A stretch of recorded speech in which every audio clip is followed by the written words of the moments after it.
ব্রাহ্মণবাড়িয়া শহরে সরকারি খাস জমি পরিদর্শনে গিয়ে সন্ত্রাসীদের হামলায় আহত হয়েছে ইউএনও ও ভূমি অফিসের ১৫ কর্মচারী।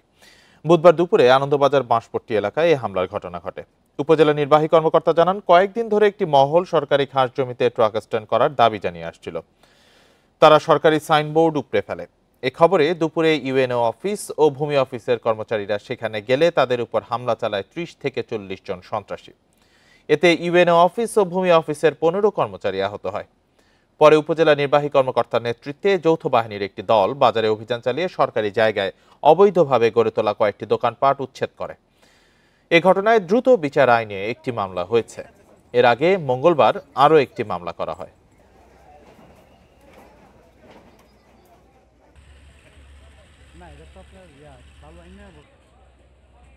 ১ নং খাসখতিয়ানের জমি, সেজন্য আমরা ফাইলের কার্যক্রম যখন শুরু করি এবং সেটা সম্পাদন করি এবং যখন বন্দোবস্ত দিতে যাই, তখন আমাদের সরকারি কর্মচারীগণ সেটার পেরিফেরি ভুক্ত সেটা সীমানা যখন নির্ধারণ করতে আসে, সে সময় কিছু অসাধু লোকজন, সন্ত্রাসী, তাদের উপর অতর্কিত হামলা করে।